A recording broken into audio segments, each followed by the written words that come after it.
Pretty much everybody gets headaches sometimes, and the vast majority of them are nothing to worry about. But there are sometimes what we call red flags, and these are what you should look out for and always seek medical help for. I think the one everyone knows is a severe headache that's accompanied by not liking the light, neck stiffness and fever, particularly if you have a rash which doesn't fade when you press a glass against it.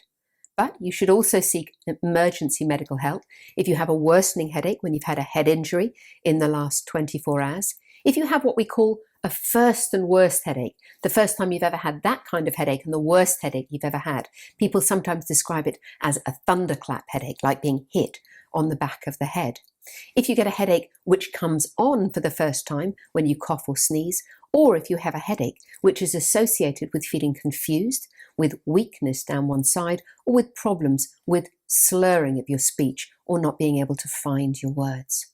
You should also seek urgent help, although not necessarily straight away, if you have a headache which you've never had a headache like this before and you get it for the first time over the age of 50, especially if it's in one side. If you have a headache that doesn't get better when you lie down in the quiet or which wakes you from sleep, or if you have a history of cancer which might spread, or you've been taking steroid tablets at high doses.